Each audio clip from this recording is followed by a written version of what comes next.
महत्वाची गोष्ट ही आहे की आपण कुठेही असलो आपली देशाची भाषा विसरायला नाही पाहिजे. बरोबर आहे. आपली राष्ट्राची भाषा विसरायला नाही पाहिजे. आणि मोस्ट इम्पॉर्टंटली तुमची जी सबकल्चर जो असतो आपला, जसं गोरमाठी सबकल्चर जो आहे, बरोबर आहे, त्याची भाषा न विसरण्यासाठी खूप कठीण असतं. त्याला खूप मेहनत करावी लागते. अच्छा. आणि जसे आपले जनरेशन वाढत चाललंय ते आणखी डिफिकल्ट होत जाणार. एक गोष्ट आहे की ते वातावरण त्याचं वेगळं आहे. ते वातावरण एकदम थंड असतं तिकडचं. तिकडचं. त्यामुळे आपण असं जे आपल्या इकडचं जेवण थोडं तिखट असतं, थोडं तेलकट असतं, तिथलं थोडं कमी तिखट असतं, कमी तेलकट असतं. आणि तो वातावरणाचाच फरक आहे. काम जर करता त्याला रिस्पेक्ट द्यायला पाहिजे. आणि तिथे ते अक्षरशः रिस्पेक्ट देतात त्या कामाला. पूर्ण जो माणूस काम करतोय काही असेल, ते कचरा साफ करो किंवा ते काही असो, त्या माणसाला तितकंच रिस्पेक्ट देणार ते जे मोठा माणूस करत असेल तसं. आणि बंजारी पण बोलतात भाऊ.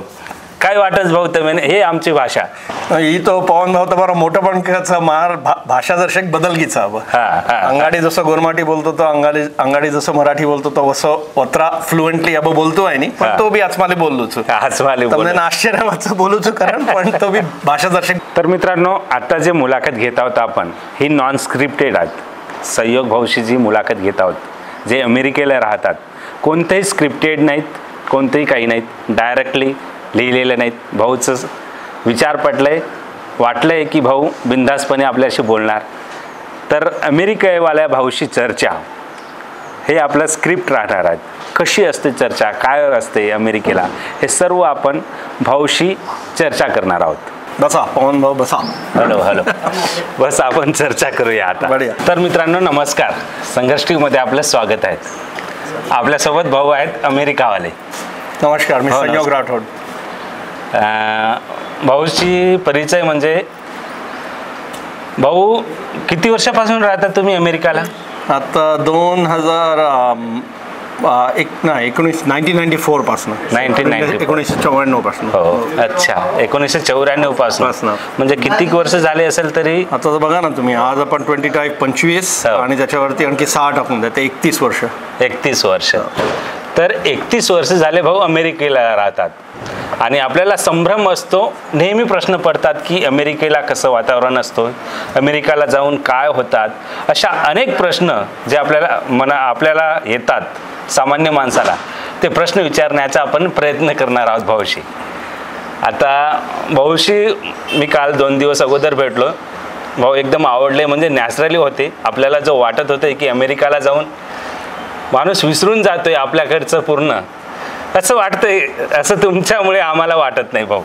आणि एक प्रश्न असते, तर भाऊ आम्हाला सांगा, यायला किती वेळ लागते? समजा तिकडून जर इकडे आलोय आपण, समजा किती दूर आहेत का वाटतं यायला? तसा सतत प्रवास जर केला, जे करता येत नाही, पण सतत प्रवास जर केला, जवळजवळ 18 तासाचा विमानाचा प्रवास आहे. 18 तासाचा विमानाचा प्रवास. पण सतत प्रवास करता येत नाही, त्याला कमीत कमी 2 प्रवास करावा लागतात तुम्हाला. पहिला प्रवास तुमचा 8 तासाचा असतो. तर युरोपमध्ये पॅरिस किंवा कोणत्या तरी ह्याच्यामध्ये तुम्ही एअरपोर्टला तिथे थांबले, 5-6 तास थांबले तिथे. मग त्याच्यानंतर मग 7-8 तास परत दुसरी फ्लाईट घेणार तिकडनं पॅरिसवरनं, आणि मग मुंबईला पोहोचतं. आता हे तर नुसतं आपण सांगतोय अमेरिकावरनं भारताला यायचं. अच्छा. पण अमेरिकावरनं साखराला यायसाठी किती त्रास होतो आणि किती वेळ लागतो त्याची आणखी एक मोठी गोष्ट आहे. त्याच्यानंतर अमेरिकावरनं निघाले 7-8 तास तुम्ही विमानामध्ये असता. त्याच्यानंतर तुम्ही युरोपला पोहोचले, युरोपला 5-6 तास थांबले, थोडा ब्रेक झाला, मग दुसरी एक फ्लाईट घेतली. 8-10 तासाची फ्लाईट घेऊन तुम्ही मुंबईला पोहोचले. मुंबईला फ्लाईट सहसा ती रात्री पोहोचते 11-12-1 वाजता. त्याच्यानंतर जर ताबडतोब तुम्हाला इकडे जर पोचायचं असलं तर मग सकाळी 5 वाजे ती फ्लाईट नागपूरला येते. ती 5 वाजेपर्यंत तिथे मुंबईला थांबले. मग 5 वाजता नागपूरला तुम्ही नागपूरची फ्लाईट घेतली, 7ला ती नागपूरला फ्लाईट पोहोचते. तिकडे जर आपल्या कुटुंबाची गाडी जर असेल, आता किरण मोठा भाऊ तिथेच राहतो, तर तिथे मी थांबून जातो थोडा वेळ त्याच्याकडे, तर त्यामुळे थोडं हेल्प होऊन जाते. पण तेच जर मी विचार केला की तिकडनं गाडी सतत घेऊन यायचं इथे, तर 3 तासाचा प्रवास कमीत कमी तिकडनं. तर आता विचार करा तुम्ही, म्हणजे आपण किती सांगितलंय, 8 तास मग 4-5 तासात थांबायचा 12 तास, त्याच्यानंतर मग 8 तासाचा प्रवास म्हणजे 20 तास, त्याच्यानंतर 3-4 तास मुंबईला थांबलंय तर मग 24 तास, 24 तासानंतर 2 तासाचा परत प्रवास विमानामध्ये नागपूरचा म्हणजे 26 तास, त्याच्यानंतर गाडी घेऊन इथे पोहोचलं 26 आणि 3 की जवळजवळ 30 तास झाले. ते 30 तास 30 तास सतत प्रवास केल्यानंतर मी माझ्या घरनं साखराला पोहोचतो. साखराला म्हणजे साखरा गाव. हो, उत्सुकतेने पोहोचतो. हो, म्हणजे विशेष म्हणजे उत्सुकतेनं. भाऊ थोडं फॅन बंद करा, आवाज येईल. तर साखरा गाव म्हटलं तर यवतमाळ, आपला महाराष्ट्राचा यवतमाळ जिल्ह्यातला हा साखरा गाव. भाऊ वयाचे किती वर्ष होते म्हणजे तुम्ही गेले, समजा कोणत्या वयात गेले तुम्ही? मी गेलेलो साधारण 23 वर्षाचा असेल जेव्हा गेलो असेल मी तेव्हा. 23 वर्षाचे. 1994 मध्ये 23 वर्षाचं वय असेल माझं तेव्हा. अच्छा. आणि आता माझं वय 53 आहे, 53. आता 53. म्हणजे बघू शकता तुम्ही एवढे वय झाले भाऊचे, तरीही आज मराठी बोलतात, आपला मराठी भाषा बोलतात, हिंदी पण बोलतात, आणि आमची मातृभाषा आहे तर आमची बंजारी, आणि बंजारी पण बोलतात. भाऊ काय वाटत भाऊ तुम्ही, हे आमची भाषा ही तो पवन भाऊ तर बरं मोठेपणचा मार भाषा दर्शक बदलगीचा. अंगाडी जसं गोरमाटी बोलतो तो अंगाडी जसं मराठी बोलतो तो वसं वत्रा फ्लुएंटली अब बोलतो आहे नी, पण तो बी आचमाली बोललो તમને आश्चर्याचं बोलू છું कारण पण तो भी भाषा दर्शक बदलगीचा. अब 30 साल वतर यार बाद वत तो हम इंग्रजी मध्ये बोलायचा, दुसरं तो काही बोला नाही. जे काही मित्राचं इंडियन मित्राचं हम हिंदी मध्ये बोलायचं होतं किंवा काही मराठी बोलायचं, पण गोरमाटी बोलायला तो आजूबाजूमध्ये होतं नानक्या शहरामध्ये को इच्छेचा. तो ही आपण बात करते अंगाडी आई बाबा जो हमने जसं वो अपब्रिंगिंग देण्याचा, जसं संस्कार देण्याचा, जो लगाव हमार साखरातीचं प्रत्येक नाताळ्यात सुट्टेमध्ये, प्रत्येक उन्हाळ्यात सुट्टेमध्ये हम साखरानं जाते ते दुसरं कधी घे कोणी हम. तर आपले व्ह्युअर्स मराठी आहेत, म्हणजे मराठी भाऊशी बोलण्याचं कारण म्हणजे बंजारा सुद्धा येते आणि मातृभाषा बंजारी सुद्धा येते. एवढ्या वर्षापासून आम्हाला वाटत नव्हतं. मराठी सुद्धा येते आणि हिंदी सुद्धा येते आणि इंग्रजी सुद्धा, इंग्लिश सुद्धा. इंग्लिशमध्ये काय 2-4 शब्द काय सांगू इच्छिता, म्हणजे तिकडची भाषा कशी असते? That you can watch any TV channel, any TV shows, and you would know very well what American English sounds like. So I don't think I should be the one telling you what English sounds like from America. You can watch movies, you can watch TV. But we speak in English all the time. All work, business, education, everything happens in English. I think it's important not to forget your own mother tongue. It's important not to forget your national language, the local language from the state, which in this case is Marathi. And then more importantly, India is unique in terms of our subcultures. So Gormati is our subculture. And remembering your language and your heritage is difficult. As generations go from one generation to another, it is very difficult for us to continue our heritage. But it is on to us to make sure we don't lose our language, we do not lose our food, we do not lose our culture, and so on. आम्हाला तर काही English समजली नाही भाऊ. आता मी दाखवायचं माझं म्हणणं आवाज ते भांड्याचं थोडं कम करायला.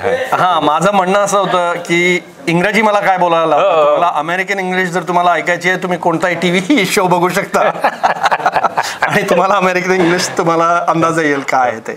महत्वाची गोष्ट ही आहे की आपण कुठेही असलो आपली देशाची भाषा विसरायला नाही पाहिजे. बरोबर आहे. आपली राष्ट्राची भाषा विसरायला नाही पाहिजे. आणि मोस्ट इम्पॉर्टंटली तुमची जी सबकल्चर जो असतो आपला, जसं गोरमाठी सबकल्चर जो आहे, बरोबर आहे, त्याची भाषा न विसरण्यासाठी खूप कठीण असतं. त्याला खूप मेहनत करावी लागते. आणि जसे आपले जनरेशन वाढत चाललंय ते आणखी डिफिकल्ट होत जाणार. आता माझी मुलं त्यांना बहुतेक गोरमाटी नाही येणार, मी गोरमाटीपर्यंत पोहोचलो. बरोबर. तर ते डिफिकल्ट आहे ते आपल्याला ते आपल्यावरती ते घ्यावं लागेल की कल्चर आणि आपली भाषा आणि आपलं जेवण हे सर्व सतत आपल्याला गोरमाटीचं पुढे ठेवायला पाहिजे असं सांगत होतं मी. बरोबर आहे. पण हे जे संस्कार आले भाऊ, हे कशामुळे की तुम्हाला बंजारा येते, तुम्ही सणानिमित्त इकडे आले, आता मराठी सुद्धा येते, हिंदी येते, आणि सणानिमित्त इकडे आलाय. आता तुम्ही देवाला नैवेद्य देत होते, आता देवाला नैवेद्य सुद्धा देत होते. हे पण कशामुळे, काय वाटतंय तुम्हाला? हे आईबाबांचीच कृपा आहे. सरळ गोष्ट आहे. आई आणि बाबांची जे संस्कार आमच्यावरती आहेत त्याच्या अलावा काही नाही आहे. कारण की तेच जर आईबाबांनी आम्हाला एवढा लगाव निर्माण केला नसता, साखराबद्दल सतत घेऊन आले नसते, समजवलं नसतं, लोकांबरोबर बसवलं नसतं, तर हे झालं नसतं. आणि असे बरेच परिवार आहेत ना, कारण की त्यामुळे तर आई बाबा फुल क्रेडिट गोज टू आई आणि बाबा. आई आणि बाबा. मित्रांनो, आई आणि बाबा कोण? जी सुमनताई नाईक, जिल्हा परिषद सतत 5 वर्ष जिल्हा परिषद सदस्य राहिलेले आहेत. मागे बघू शकता तुम्ही फोटो, ही आई आहेत. आणि राठोड साहेब, BD राठोड साहेब हे मुंबईला राज्य उत्पादन शुल्क मध्ये क्लास 1 अधिकारी होते. काय होते सर भाऊ? हो, सुपरिटेंडंट, एक्साइज डिपार्टमेंट सुपरिटेंडंट. किती वर्ष राहिले होते बाबा? ते आता बाबांना विचारू, पण बाबा सर्वात सिनियर आहे आत्ता पण, आज पण बाबा डिपार्टमेंटला सर्वात सिनियर आहेत. सर्वात सिनियर मुंबईला. तर हे होते भाऊची परिचय. मला काय तरी हो, जेवणविषयी समजा, तिकडचे जेवण आणि इकडचे जेवण समजा, आता जेवण खानपान समजा जे आहेत, का वाटते तिकडचे जेवण आणि इकडचे जेवण? हो, तिकडचं जेवण बरंच वेगळं आहे तिथे. अमेरिकेचं जेवण बरंच वेगळं आहे. हो. आणि अमेरिका देश असा आहे की जिथे बाकी देशाचे लोक बरेच आलेले आहे. हो. त्यांचं त्याच्यामध्ये ते त्यांचा प्राईड आहे की बाकी कोणीही आलं तरी तिकडे तुम्ही जीवन करू शकता, असं त्यांनी निर्माण केलेली आहे. असं आहे. हां, तर त्यामुळे तिकडचं जेवण थोडं मिक्स्ड आहे. तुम्हाला चायनीज पण मिळणार, तुम्हाला युरोपियन, इटालियन, वेगळ्या वेगळ्या प्रकारचे मिळणार. पण एक गोष्ट आहे की ते वातावरण त्याचं वेगळं आहे. ते वातावरण एकदम थंड असतं तिकडचं. हां, तिकडचं. त्यामुळे आपण असं जे आपल्या इकडचं जेवण थोडं तिखट असतं, थोडं तेलकट असतं, तिथलं थोडं कमी तिखट असतं, कमी तेलकट असतं. आणि तो वातावरणाचाच फरक आहे. हो. असं तुम्ही पूर्ण जगामध्ये जरी बघाल, जगामध्ये जिथे जिथे वातावरण थंड आहे, हो, तिथे जास्त तिखट लोक खात नाही कोणतंही. आणि जिथे जिथे वातावरण थोडं जास्त गरम आहे, अमेरिकामध्ये बघा, साऊथ अमेरिकामध्ये बघा, मेक्सिकोमध्ये, जिथे वातावरण गरम आहे तिथे जेवण थोडं जास्त तिखट असतं. त्या हिशोबाने मग इकडचं जेवण चालतं का मग तुम्हाला? तुम्ही करताय? मला चालतं. हो, चालतं. वय आता होत चाललंय, त्यामुळे तिखट कमी खायला पाहिजे. पण मला आवडतं. आणि मी तिकडे इंडियनच जेवण बनवतो, मी स्वतःच बनवतो जेवण तिथे. हो हो. आणि इथले आपल्या गोरमाटी डिशेस जे आहेत, काही काही जे आई उत्सुकतेने बनवायची, जी आता माझी बहीण बनवते, तर ती जेव्हा मला व्हिजिट करायला येते, आम्ही तेच करत असतो. ते विचार करतो की विसरायला नाही पाहिजे कसे बनवायचे हे जेवण. बहीण बनवते म्हणजे आमदार जे निलेभाऊ नाईक आहेत, तिची मिसेस म्हणजे भाऊची बहीण आहेत, आपले सुजाताताई. निलय भाऊ नाईकची भाऊजी आहेत समजा, तिची बहीण. भाऊ मला सांगा, काही लोकांना वाटतंय, आता खेडा आहे बरं, खेड्यात आलेला आहेत भाऊ, काही आमच्याकडे खूप संभ्रम वाटतोय समजा, अनेक प्रश्न मला माहीत आहेत, पण ते जे लोकांच्या मनात असते ते मी विचारणार. समजा ते अमेरिकावाले विसरून जातात असं लोकांना वाटतंय की एकदा गेले की तिकडेच राहिले, पण असं तुमच्यात तसं झालं नाही. तुम्ही वर्षातून 2दा तरी भेट देतातच. इकडे असं मुंबईला गेले की विसरून जातात आई बाबाला. मुंबईला साधा मुंबईला गेलंय तुम्ही तर 7 समुंदर पार म्हणते, एक गाणं आहे 7 समुंदर पार मैं तेरे पीछे आ गए, म्हणजे आहेच ना अमेरिका समजा 7 समुंदर पार, तरी तुम्ही विसरले नाहीत आणि वर्षातून 2दा तरी येतात समजा. काय वाटते तिकडे अंधार असते काय खरंच? इकडे जे हे आहेत समजा, आता दिवस आहेत, तिकडे खरोखर अंधार आहेत का? हो बरोबर आहे. हो, तिकडे खरोखरच 12 तासाचा फरक आहे. हो, हां, टाइम मध्ये 12 तासाचा फरक आहे. हो, त्यामुळे त्यामुळे थोडं डिफिकल्ट होतं, कारण की तुम्ही तिकडनं इकडे आलं, जर तुम्हाला तुमची कामं जर तिकडे आहेत, ती कामं तुम्ही इथे झोपताय तेव्हा तिकडे कामं चाललेली आहे, तर इथे येणं कठीण का होतं? कामं तुमची थांबत नाही ना. तुम्ही जर जॉब असला तुमचा, तर कामं थांबत नाही. कामं जर थांबत नाही, त्याच टाइम झोन मध्ये असले तरी तुम्ही थोडं फोन बघू शकता, काहीतरी करू शकता आणि काम चालू ठेवू शकता. ते इथे डिफिकल्ट होतं, कारण की जर तिथचं काम चालू जर ठेवायचं तर रात्री इथे पूर्ण रात्र जागा राहावं लागेल. त्यामुळे लोकांना थोडा त्रास होतो. आणि पहिले मी सुरुवातीला सांगितलं की 30 तासाचा प्रवास आहे. तर आपण लोकांना ब्लेम करतो, सांगतो की अरे हे लोक विसरले आम्हाला म्हणून. आणि साहजिक आहे, काही लोक विसरतात, काही लोक नाही विसरत. पण थोडं आपली सहानुभूती पण ठेवायला पाहिजे आपल्याला, कारण की सर्व लोकांची स्थिती एकसारखी नसते. तर तेवढी सहानुभूती ठेवायला पाहिजे, कारण की 30 तासाचा प्रवास करून यायचं सोपं नाहीये, महाग आहे. त्यातल्या त्यात हे टाइमचा डिफरन्स आहे. हे सर्व तुम्ही पाहिलं तर काही लोकांची क्षमता आहे, काही लोकांची क्षमता नाही, काही लोकांची उत्सुकता आहे, काही लोकांची उत्सुकता नाही. तर मी सांगितलं आधी, आईबाबांची संस्कार आणि कृपा अशी होती की आम्ही हे करू शकतो, आणि उत्सुकता पण आहे ती करायची. पण ज्यांना होत नाही त्यांना त्यांचं काही असतील त्यांचे प्रॉब्लेम, तितकी सहानुभूती आपल्याला ठेवायला पाहिजे असं वाटते. भाऊ, आता कामानिमित्त बोलले तुम्ही, इकडे जसे शेतीचे वेगवेगळे कामे असतात, तिकडे कोणतं कामं असतात समजा, कसं काय वातावरण असतो कामानिमित्त, काय करतात लोक कामे असं? हो, कामं तर तीच आहेत, कारण की लोक जिथे असणार, जेवण तुम्हाला पाहिजे, घरं तुम्हाला पाहिजे, तर त्या हिशोबाने पाहिलं तर कामं तीच आहेत. कामाचं तिथे संस्कार आणि कल्चर वेगळे आहे. व्हॅल्यू परिश्रमाला तिथे जास्त आहे. अच्छा.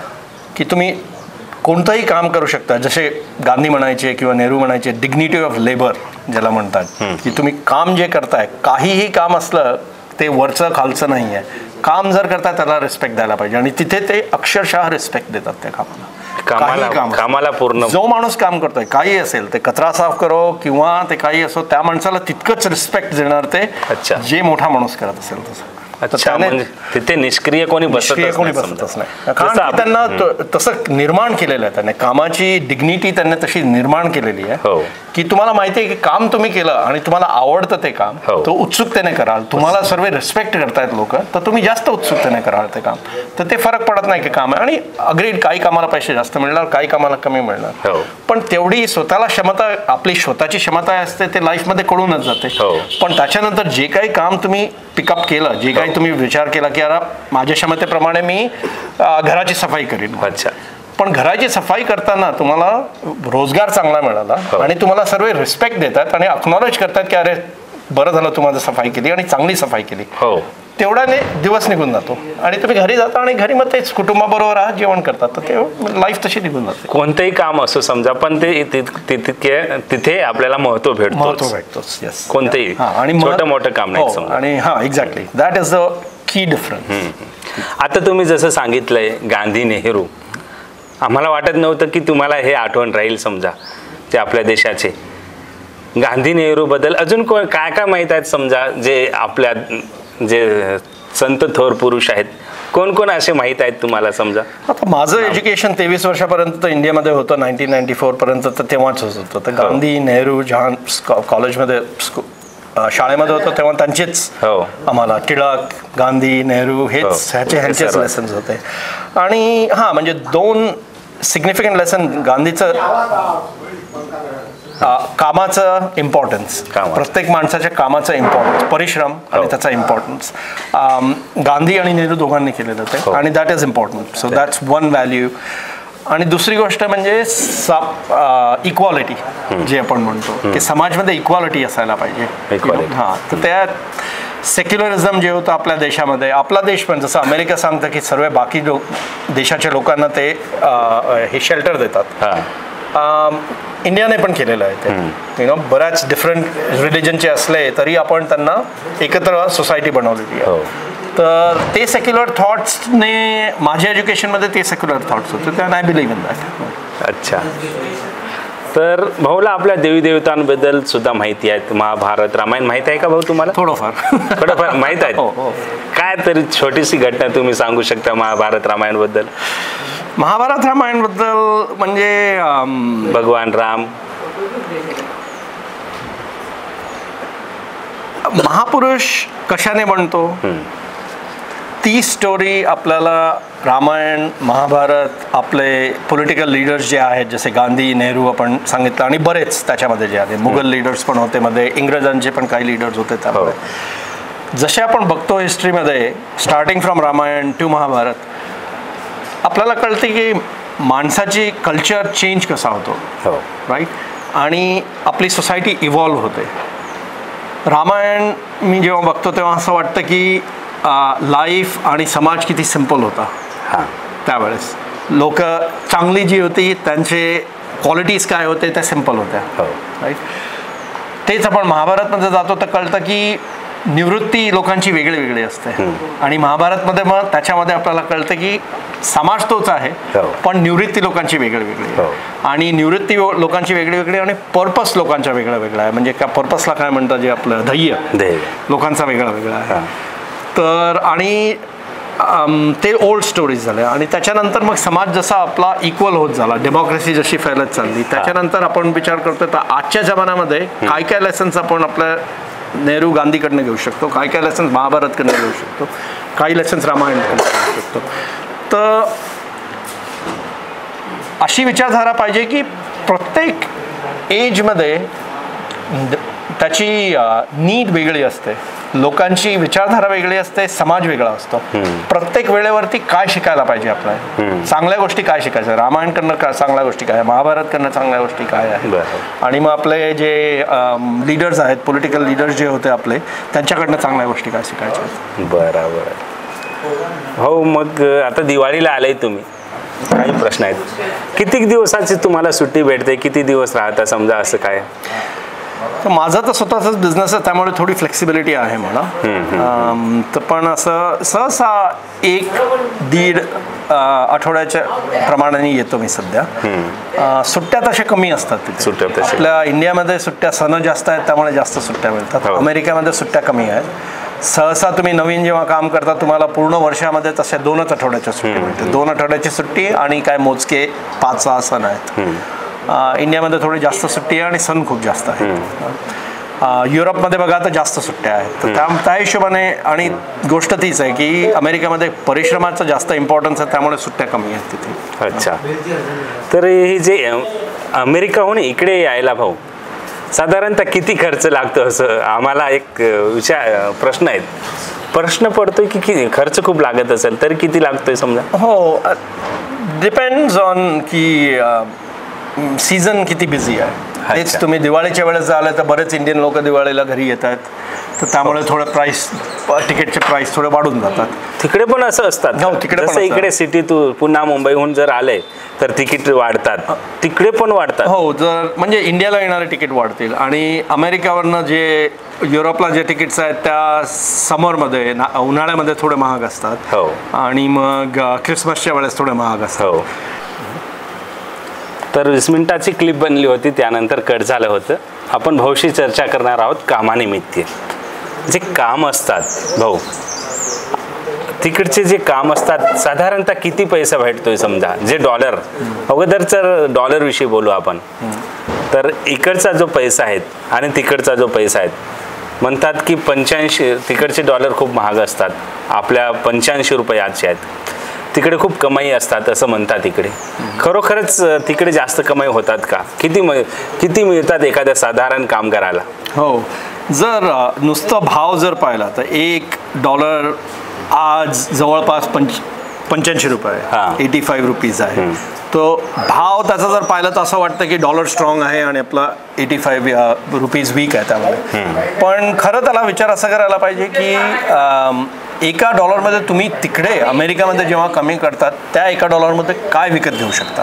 बरोबर. आणि 85 रुपयामध्ये भारतामध्ये जिथे कमाई झाली आपली, त्या 85 रुपयामध्ये इथे काय घेऊ शकता, इथे काय करू शकतो, असा जर विचार केला तर आपल्याला कल्पना येते की तिकडे कमाई जरी जास्त असली पण खर्च पण तिथले तसे जास्त आहेत. अच्छा.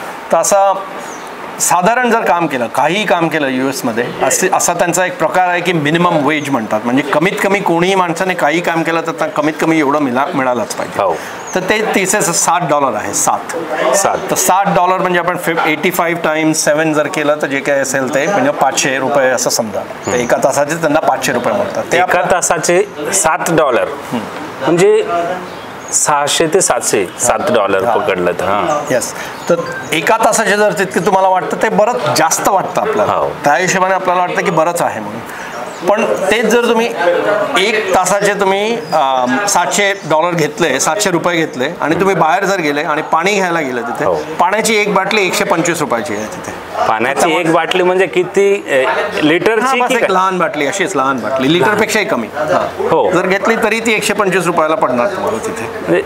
इतके महाग आहेत समजा तिकडे. इकडे जे 15-20 रुपयाला भेटते, 10-15ला बॉटल, तिकडे 125 रुपयाला. अच्छा. भाव पण तसे आहेत, त्यामुळे तिथे राहण सहाण तसे आहे. हो.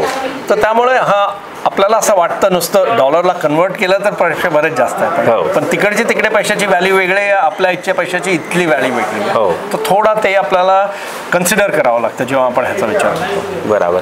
राशन वगैरे जे आपल्या जेवणाचे जे साधन आहेत, जसे की अंडे वगैरे भेटतात का भाऊ तिकडे? हो, जे काही इथे आपल्याला मिळतं जवळपास सर्व काही मिळतं. अंडे मिळणार, दूध मिळणार तिथे, सर्व. आणि भाव काही प्रत्येक गोष्टीचे महाग नाही आहेत, काही गोष्टींचे भाव थोडे कमी आहेत. फूडचा भाव थोडा स्वस्त आहे, फ्रुट्स त्या हिशोबाने स्वस्त आहे, त्यापेक्षा स्वस्त नाहीये पण त्या हिशोबाने. आणि काही गोष्टी जास्त महाग आहेत. हो, इकडचे सर्वच भेटतात समजा, जसे की गहू तांदूळ वगैरे भेटते की काय? हो हो, गहू पण भेटते. हो हो. आणि तिकडे इंडियन कम्युनिटी तिथली बरीच स्ट्रॉंग आहे तिथे. हो. आता आधी हाच प्रश्न तुम्ही मला 50 वर्ष आधी विचारला असता तर काही जागे होते जिथे इंडियन गोष्टी ज्या आपल्याला पाहिजे, जसे तांदूळ बासमती राईस जर पाहिजे तर नाही मिळणार तो.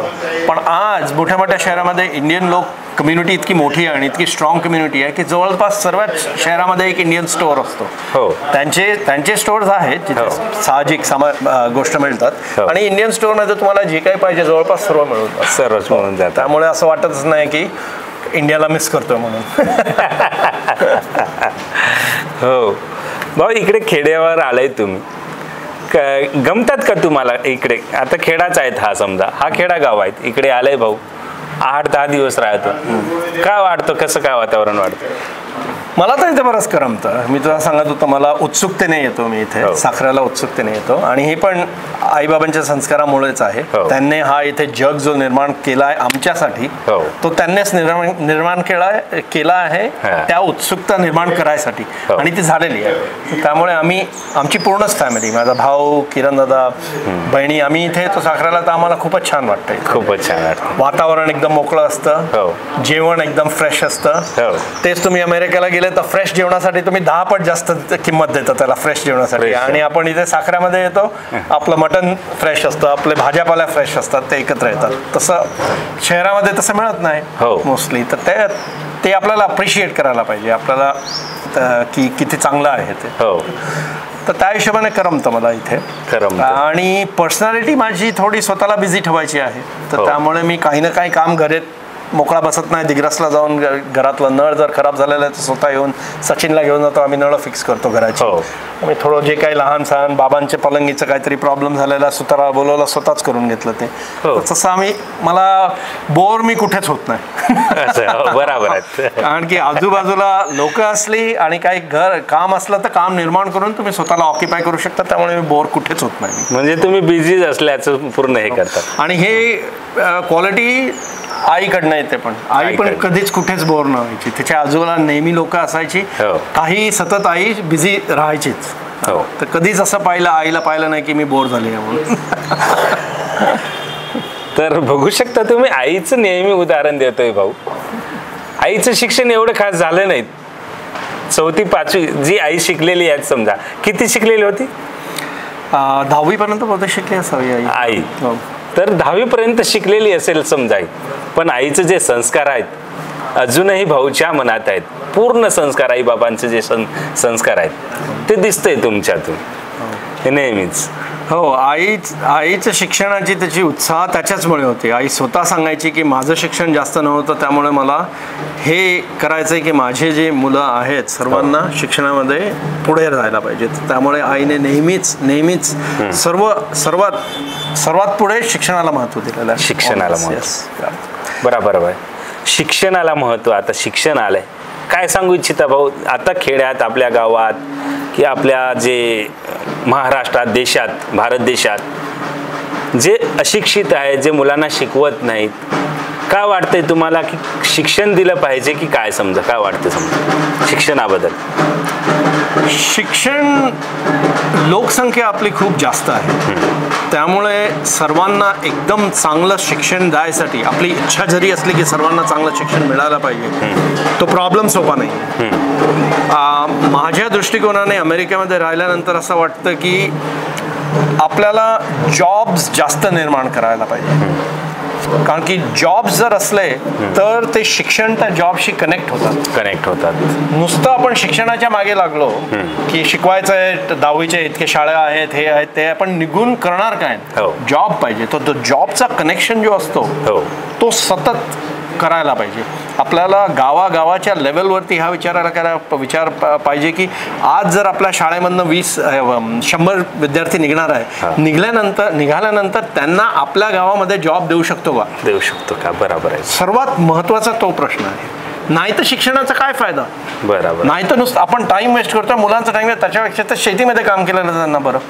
बरोबर आहे. कळलं ना. त्यांना आपल्याला सोसायटी आपली साखऱ्याची अशी करायला पाहिजे की जितकी आपल्या शाळेमधनं शिक्षण आल्याबरोबर त्यांच्यासाठी जॉब तयार पाहिजे, इथे तयार साखऱ्यामध्ये तयार पाहिजे, आणि असे जॉब तयार पाहिजे जे शहरापेक्षा चांगले पाहिजे. हे आपलं विजन पाहिजे. विजन, त्या विजन कडे मागे राहायला पाहिजे आपल्याला, आणि कसा निर्माण करायचं त्या बघूया पुढे, आपण बघूया काय करू शकतो. हो बरोबर आहेत. इकडे जर बघितलं तर आपण शिक्षण तर घेतोय पण तेवढ्या जॉब्स नाहीत आपल्या महाराष्ट्रात, भारत देशात, आणि अनेक तरुण बेरोजगार राहतात शिक्षण घेऊनही. यामुळे असं वाटतंय. तर सरकारने सुद्धा जॉब्ससाठी, तरुणांसाठी शिक्षण जर घेतले, त्यांना जॉब्स भेटल्या पाहिजे, ती सुविधा केली पाहिजे. आणि शिक्षण पण आपण जसं बघतो की आपलं बोर्डचे एक्झाम असतात, त्याचे आपण सब्जेक्ट्स आहेत जे की चांगलं आहे, केमिस्ट्री, भूगोल, सर्व आपण वेगळे सब्जेक्ट्स घेतो. पण जॉबच्या दृष्टिकोनाने पाहिलंय तर एक विचार असा पण पाहिजे की काही काही जॉब्स आहेत त्यांना हे सर्व सब्जेक्ट महत्त्वाचे नाही आहेत. त्यांना एक स्किलला काय म्हणतात, जसं कारागिरी जी असेल, कारागिरीच्या हिशोबाने जर विचार केला, जर की शाळा असल्या काही ज्या कारागीर तयार करतायत, तर कारागीर आल्याबरोबर काही कारागिरीचे जॉब्स असतातच आपल्या गावामध्ये. सर्व नुसतं केमिस्ट्री आणि मॅथच्या मध्ये थोडी आहे. काही जॉब्स, तर काही जॉब्स तुम्ही हायर एज्युकेशनला करा, काही जॉब्स तुम्ही कारागिरीच्या हिशोबाने करा. US मध्ये आहे तसा प्रकार, ते व्होकेशनल स्कूल्स असतात ज्याच्यामध्ये म्हणजे सर्व एज्युकेशन एकाच लेवलचं नाही आहे. काही काही जॉबला रिलेटेड असतात, की बांधकामाचा जॉब आहे, कारागिरीचं सुतारकामाचं जॉब आहे. अच्छा अच्छा. हां, कारण की आपले सुतार पण कमीच असतात. बरोबर. तर एक सुतार गेल्यानंतर मग दुसरं कोण असणार आहे, कुठे शिकणार आहे सुतार? शाळेमध्ये तर सुतारी शिकवत नाहीये. तर त्याचे जर वर्कशॉप टाईप असला ज्याच्यामध्ये तुम्ही सुतारी शिकवली तर 2 जॉब तरी मिळतात 2 लोकांना त्याच्यामध्ये. तर त्या हिशोबाने विचार करायला पाहिजे की कुठे कुठे आपण जॉब निर्माण करू शकतो गावामध्ये, जर आपल्याला आपली जी नेक्स्ट पिढी आपल्याला गावामध्ये जर ठेवायची आहे तर. तर अजूनही बरेच प्रश्न आहेत. आता भाऊ सांगत होते तुमच्याजवळ आले जे गावातील नागरिक आले होते आपल्या सेवाभायाबद्दल. तुम्ही एकदा सेवालाल बापूच्या जयंतीला या. हो. काय वाटलं तुम्हाला? नाही म्हणजे सेवाभायात आपला सर्वात मोठा हे आहे संत, तर त्यामुळे विचार असंच चाललेला की येईन तर कोणत्या सणाला यायला पाहिजे. तर सर्व मला हेच सांगत होते की सेवाभायाची सेलिब्रेशन जो होतो, कार्यक्रम जो होतो तो फेब्रुवारीमध्ये जेव्हा होतो तेव्हा येत जा म्हणून. आणि होळी पण त्याच वेळेस होते, आणि आईची जयंती पण त्याच वेळेस आहे. तर तो बहुतेक बघतो, जर जसं जमेल तसं जानेवारी फेब्रुवारीमध्येच यायचा प्रोग्राम करतो. आणि दिवाळी दुसरा एक मोठा सण आहे आपल्या भारतामध्ये, सर्वात मोठा सण आहे. तर दिवाळीच्या वेळेस आलं तर असं वाटतं की सर्वीकडे सेलिब्रेशन चालू आहेत सेलिब्रेशन. त्यामुळे भाऊ तुम्हाला सर्व सण माहीत आहेत समजा, जसं तुम्ही आता होळी म्हटलंय, दिवाळी म्हटलंय, पोळा माहीत असेल. पोळा सुद्धा माहित आहे. हो, पोळा माहिती आहे. हो, इतकी त्याची हिस्ट्री माहीत नसावी पण सेलिब्रेट करायला माहिती आहे. आधी यायचो मी इथे, अकोल्याला होतो जेव्हा राहायचो, लहान होतो, 8वी मध्ये होतो तेव्हा आई बाबा अकोल्याला होते, मी त्यांच्याबरोबर इथेच राहायचो. बाकी माझे भाऊ बहीण मुंबईला होते, पण मी अकोल्याला त्यांच्याबरोबर इथे राहण्यामुळे प्रत्येक आठवड्याला आम्ही इथेच यायचो. सॅटर्डे संडेला इथेच यायचो आई बाबांबरोबर. त्यामुळे साखराचे सर्वच सण पाहिलेली आहेत मी. तीज पाहिलेलं आहे, पोळा पाहिलेला आहे, दसरा पाहिलेला आहे, सर्वच सण इथे सर्व सण. भाऊ आता तुम्ही शिक्षण बद्दल सांगितलं, तुमचं शिक्षण कुठे कुठे झालंय, कसं समजा एक सांगू इच्छिता समजा? हो, जर्नी मोठी आहे तशी, कारण की जेव्हा बाबा सर्व्हिसमध्ये होते तेव्हा बाबांची ट्रान्सफर व्हायची दर 3 वर्षाने. तर त्यामुळे माझा जन्म जेव्हा झालेला विखरवलेला मुंबईमध्ये, त्याच्यानंतर बाबांची ट्रान्सफर कल्याणला झालेली. अच्छा. तर मुंबईमध्ये कल्याणला आम्ही थोडे वर्ष होतो. लहान होतो मी तेव्हा, किंडरगार्टनमध्ये होतो, KG मध्ये. त्याच्यानंतर आम्ही डोंबिवलीला शिफ्ट झालेलो, ते पण मुंबईमध्येच डोंबिवलीला 3 वर्ष राहिलो. मग बाबांची ट्रान्सफर अकोल्याला झालेली, जे साखरापासनं जवळ आहे, 2-3 तासाच्या दुरीवर आहे. तर मग 3-1 वर्ष साखऱ्यामध्ये राहिलो बाबांबरोबर. तर 7वी, 8वी, 9वी अकोल्यामध्ये होती. 10वीला परत मुंबईला गेलो मी.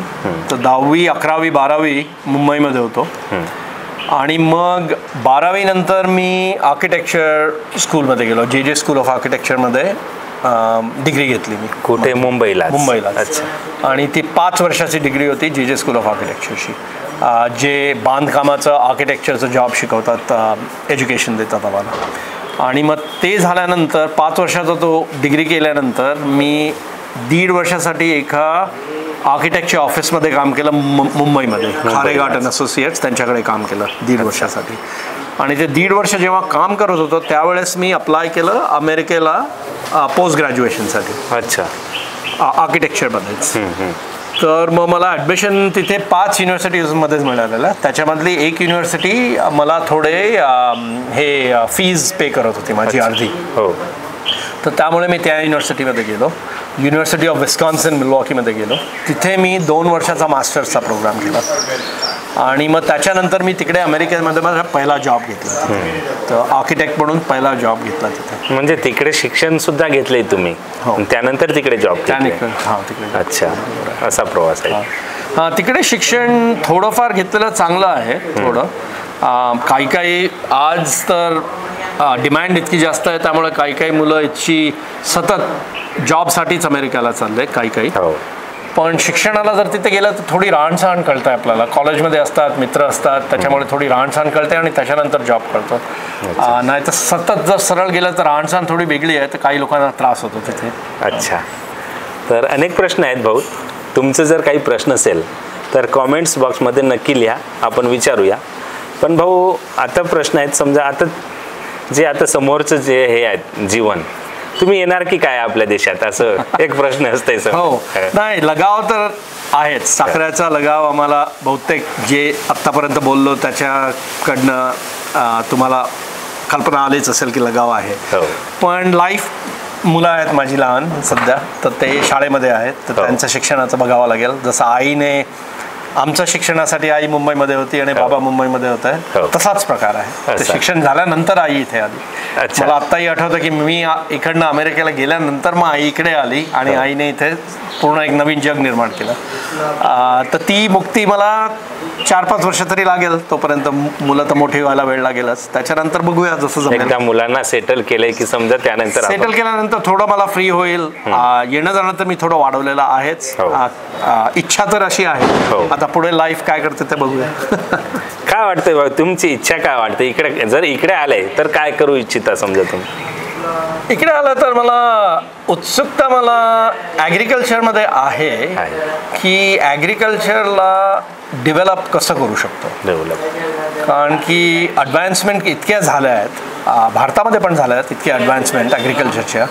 पण जे आता नवीन टेक्नॉलॉजीज जे आपण ऐकतो बाहेर, डेन्मार्कमध्ये, स्वीडनमध्ये, नॉर्वेमध्ये आपण ऐकतो, अमेरिकेमध्ये, की ॲग्रिकल्चर आपलं फार्मिंग कसं चेंज होत चाललं आहे. तर त्याची काही ऑपॉर्च्युनिटी असेल तर इथे येऊन ते ॲटलिस्ट आपल्याला एक्सपोज करायला पाहिजे, ट्राय करायला पाहिजे. आणि दुसरी इच्छा अशी आहे जी मी तुम्हाला आधी सांगत होतो की जॉब क्रिएशन कसं करावं. जॉब्स आपल्या गावामध्ये वाढायला कसे वाढवू शकतो. अच्छा.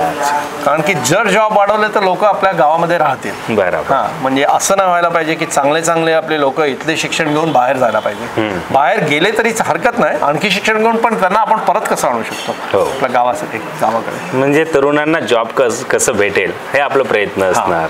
तर त्याच्या आता मला ती अशी माझी इच्छा आहे की तिथेकडे मला लक्ष द्यावं लागेल त्या हिशोबाने. अच्छा. भरपूर प्रश्न आहेत. आता शेवटी भाऊ काय सांगू इच्छिता, समजा तुम्हाला काय अनुभव आहेत, काय शेवटी तुमच्या मनाने काय केलं पाहिजे आणि कसं काय वाटतंय समजा हे पूर्ण शेवटी तुमचं? हो, आय थिंक आता आईच्या निधनाला जवळपास 8 महिने झालेले आहेत.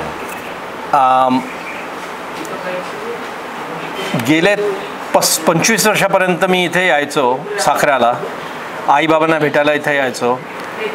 तर नुसतं असं वाटायचं की आई बाबा आमचे आई बाबा आहेत म्हणून आमच्याबरोबर त्यांचा वर्ताव असायचा आणि ते आम्हाला आई जेवण द्यायची आणि सांगायची की अरे बाळू तू खुश राहा म्हणून इथे.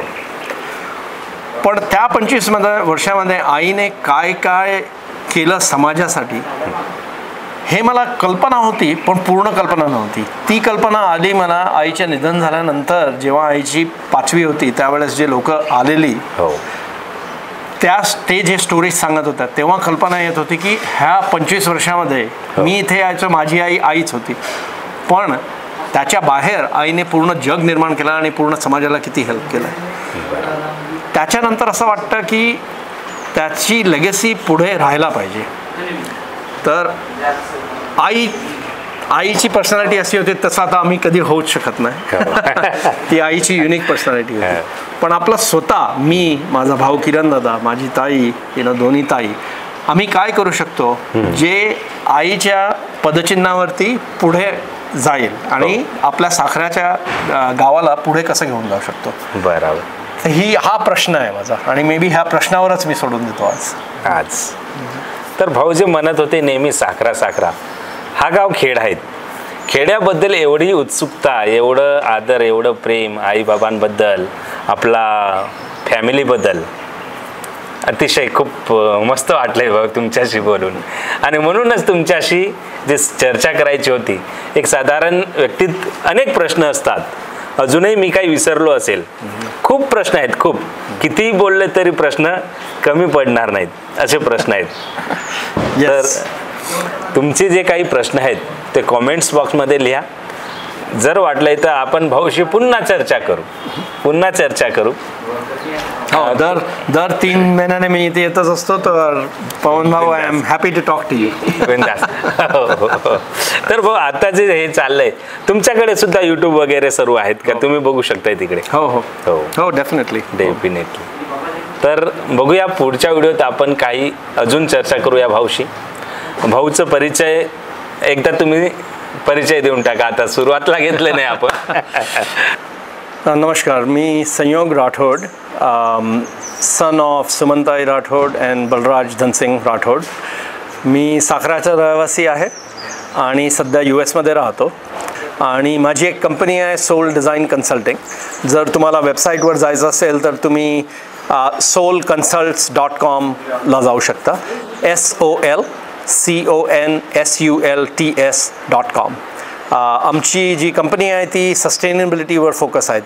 तिचा की एन्व्हायरमेंट प्रक्रियाला तुम्ही जास्त सस्टेनेबल कसं करू शकता, एनर्जी एफिशियंट कसे करू शकतात, बिल्डिंग्सला एअर क्वालिटी बिल्डिंगची कशी काय इम्प्रूव्ह करू शकतात, त्याची थोडी जास्त माहिती पाहिजे असेल तर तुम्ही US ग्रीन बिल्डिंग काउन्सिलच्या वेबसाईटवरती पण जाऊ शकता. थँक्यू.